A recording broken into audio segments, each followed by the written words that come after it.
नमस्ते व्यूअर्स, आज हमारे साथ हैं doctor Puneet Puri, gastro surgeon from Kanpur.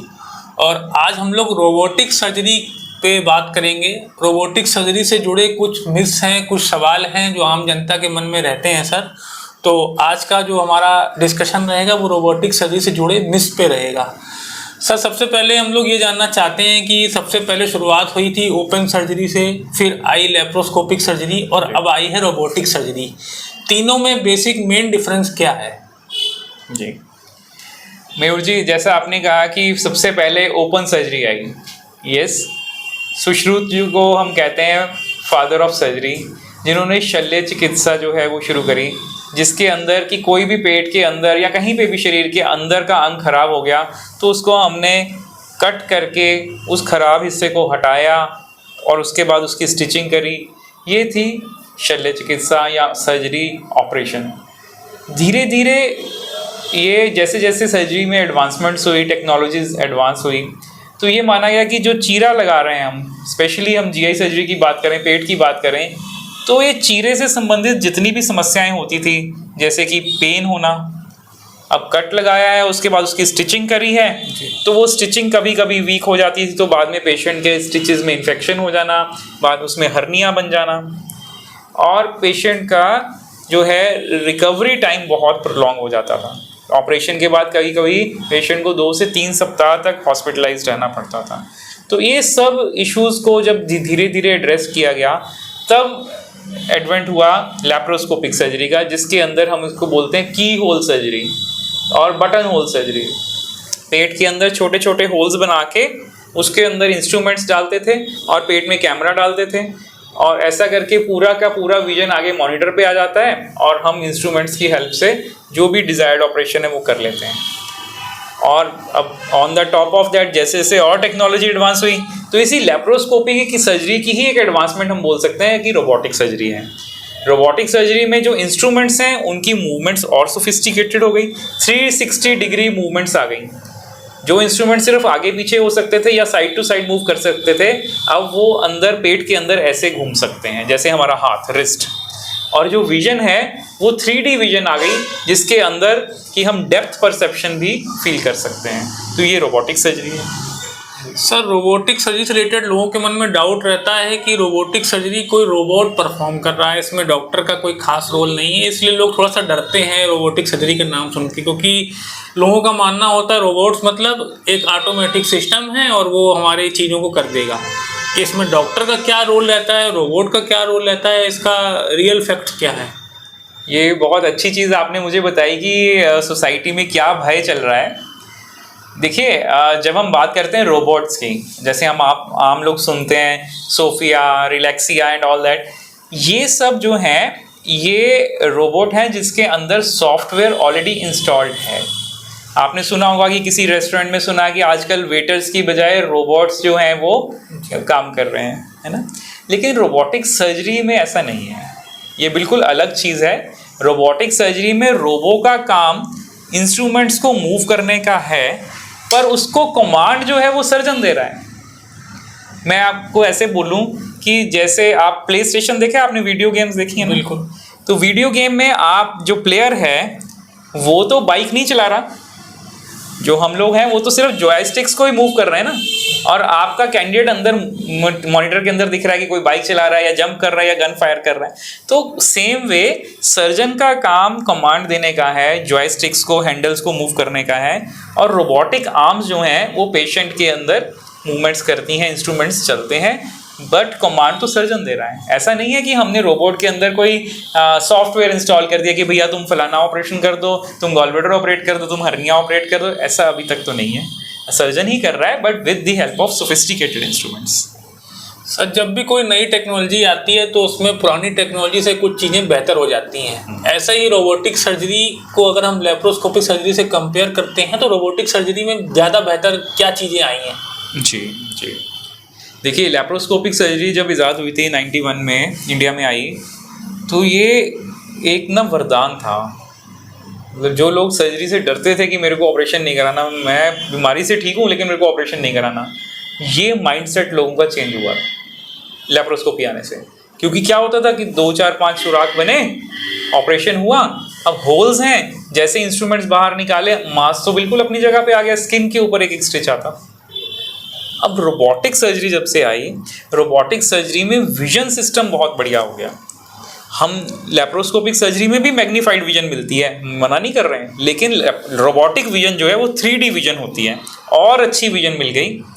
और जो इंस्ट्रूमेंट्स है, जैसा मैंने बताया कि इनकी डिग्री ऑफ फ्रीडम जो है, मूवमेंट है, बहुत ज़्यादा है, तो इस वजह से हम जो काम लेप्रोस्कोपी से नहीं कर पा रहे थे वो भी इस रोबोटिक सर्जरी से कर पा रहे हैं। और बेनिफिट की बात करें तो मोस्ट इंपॉर्टेंट बेनिफिट तो ये है कि प्रिसीजन, जिस प्रिसीजन से हम सर्जरी करते हैं ओपन में और लेप्रोस्कोपी में वर्सेस रोबोटिक, तो रोबोटिक स्टैंड्स नंबर 1। रोबोटिक में सर्जरी की प्रिसीजन बहुत बढ़िया बन जाती है, जो हम करना चाह रहे हैं वो बिल्कुल हूबहू वही कर सकते हैं। दूसरा, ब्लड लॉस बहुत कम हो जाता है, क्योंकि जब ब्लड वेसल्स इतने अच्छे से दिख जाती हैं, मैग्नीफाइड व्यू दिखता है, तो लॉस बिल्कुल कम हो जाता है।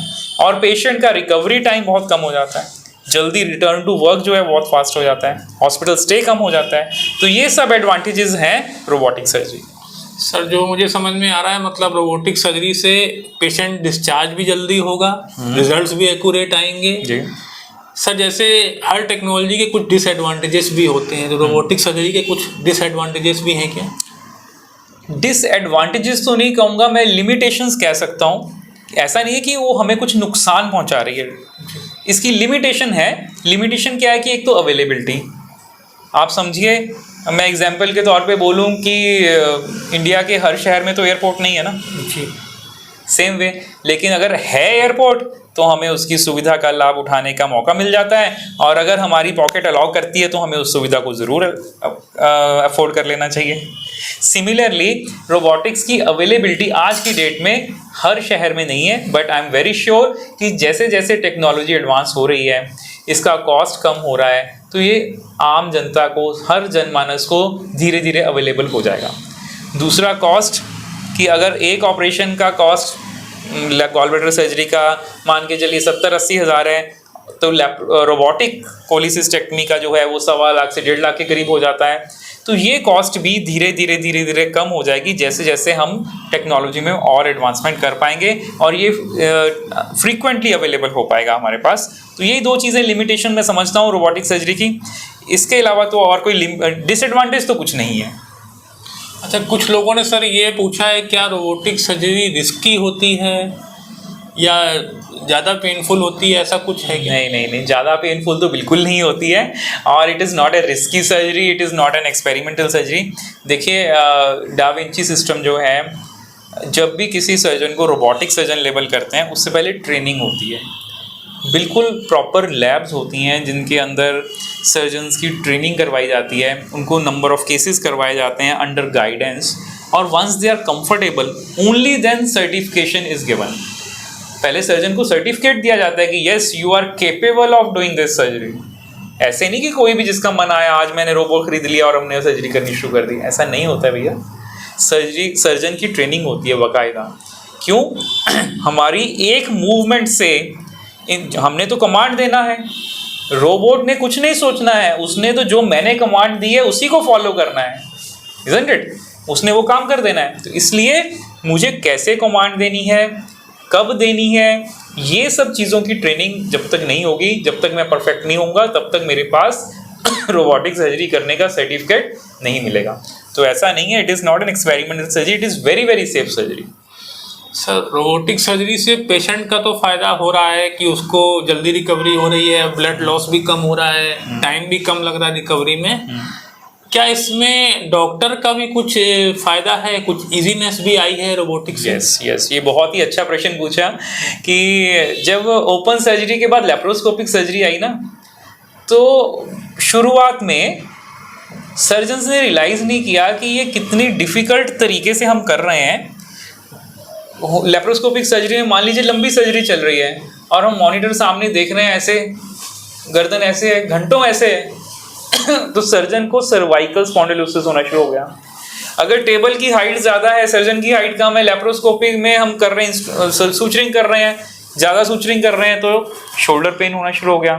तो ये सब समस्याएं थी जो लेप्रोस्कोपिक सर्जरी में आनी शुरू हो गई बिकॉज ऑफ अर्गोनॉमिक्स, कि हमारी जो करने का जो टेक्निक है वो इतना कंफर्टेबल नहीं है, लेकिन रोबोटिक सर्जरी में ऐसा कुछ नहीं है, बिकॉज सर्जन अलग से बैठा होता है, सर्जन कंसोल होता है जिसके आगे मॉनिटर है, आराम से चेयर पे कंफर्टेबल पोजीशन में हम लोग बैठते हैं और सामने जो है जॉयस्टिक्स हैंडल जो भी आप बोलिए वो हैंडल्स हैं हमारे सामने, हम मॉनिटर पे सामने देख के ऐसे करे जा रहे हैं। पेशेंट अलग टेबल पे है, उसके ऊपर रोबो अलग से डॉक्ड है, रोबोटिक इंस्ट्रूमेंट्स आर्म सब अटैच्ड हैं। सर्जन को पेशेंट के पास खड़े होके या किसी स्पेसिफिक एंगल पे देख के काम नहीं करने की ज़रूरत, वो अपने कंसोल पे कंफर्टेबल पोजीशन में चेयर पे आगे आर्म रेस्ट पे आर्म रख के आराम से ऑपरेट करता है और घंटों ऑपरेट कर सकते हैं विदाउट गेटिंग फटीग।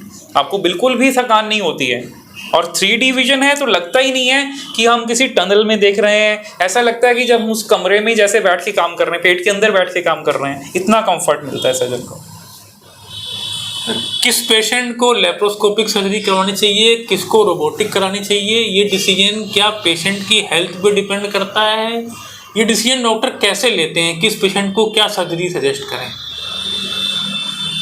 ये चलिए मैं आपसे एक सवाल पूछता हूँ। जी सर। आपको कानपुर से दिल्ली जाना है, आपको ट्रेन से जाना चाहिए कि फ्लाइट से जाना चाहिए? सर अगर जेब अफोर्ड करती है और अफोर्ड कर सकते हैं तो ज़रूर फ्लाइट से जाना चाहिए। एक तो है अफोर्डेबिलिटी, दूसरा है अवेलेबिलिटी। जी, कि अगर कानपुर शहर में आज से 20 साल पहले की बात करें तो एयरपोर्ट तो था ही नहीं, अब है, तो अगर है तो ज़रूर अफोर्ड कर सकते हैं, तो बिल्कुल जाइए फ्लाइट से।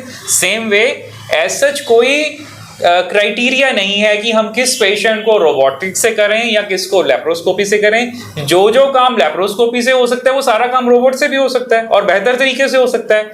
बट सो मेरा तो यही जवाब है कि जो पेशेंट अफोर्ड कर सकते हैं और या हमारे पास वो चीज़ अवेलेबल है, रोबोट अवेलेबल है, तो हमें वो रोबोटिक सर्जरी करनी चाहिए।